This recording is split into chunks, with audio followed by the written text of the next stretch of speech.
திருப்பரங்குன்றம் விவகாரம் திமுகவுக்கு பின்னடைவை கொடுக்குமா? ஏன்னா ஒட்டுமொத்த இந்துக்கள் உணர்வு புண்படுத்தி 1% கூட பின்னடைவை தராது.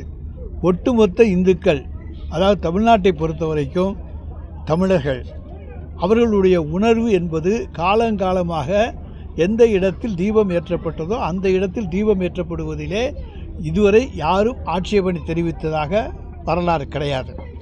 2011 முதலாக என்ன ஒரு RSS இயக்கத்தைச் சேர்ந்த ஒரு பிரமுகர் அன்றைய அண்ணா திராவிட முன்னேற்றக் கழக ஆட்சியிலே இந்த இடத்திலே ஏற்றக்கூடாது, அங்கே ஒரு மசூதி இருக்கிறது, அதுக்கு பக்கத்திலே ஒரு சர்வே கல் இருக்கிறது, அந்த சர்வே கல்லிலே போய் தீபம் ஏற்ற வேண்டும் என்கின்ற கோரிக்கையை முன்வைத்து ஒரு வழக்கு தொடர்கிறார்.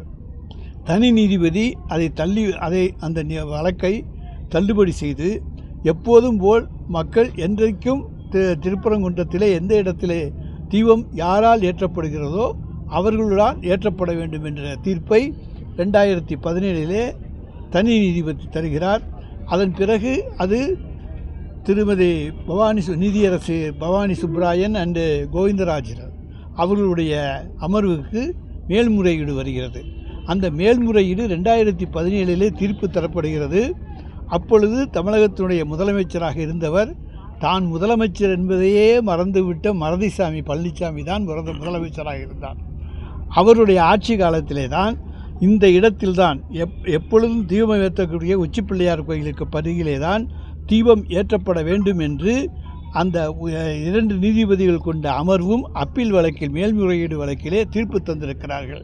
எனவே இதுவரை வேறு யாரும் எந்த விதமான கோரிக்கைகளும் தமிழர்கள் யாரும் வைக்கவில்லை, தமிழ் மண்ணிலே யாரும் கேட்கவும் இல்லை. இதுவரை இந்த மாதிரியான பிரச்சனைகள் எழுப்பப்படவில்லை. ஆனால் தமிழ்நாட்டிலே தங்களாலே காலூன்ற முடியாது என்பதை நன்றாக தெரிந்து கொண்ட ஒரு இயக்கத்தினர் ஏதாவது ஒரு பிரச்சனையை கிளப்பிவிட்டு அதன் மூலமாக குளிர்காயலாமா என்று கனவு கண்டு கொண்டிருக்கிறார்கள். அது திராவிட மாடல் ஆட்சியிலே நிச்சயமாக நடக்காது. ஏனென்று சொன்னால் தமிழர்கள் அத்தனை பேருக்கும் தெரியும், எந்த இடத்தில் இத்தனை காலமாக ஏற்றப்பட்டிருக்கிறதோ அதே இடத்திலே நாங்கள் ஏற்றுக்கிறோம்.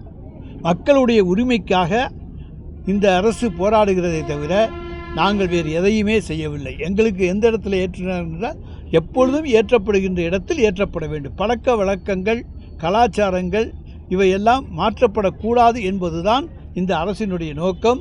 தமிழ்நாட்டினுடைய இந்துக்களின் நோக்கம் அதுதான். தமிழ்நாட்டு இந்துக்கள் இந்தியாவில் இருக்கக்கூடிய இந்துக்களிலிருந்து வேறுபட்டவர்கள். அவர்கள் திராவிட மாடல் ஆட்சியினுடைய ஆன்மீக அரசியலை நன்றாக அறிந்தவர்கள், என்றைக்கும் இந்த அரசுக்கு துணையாக இருப்பவர்கள்.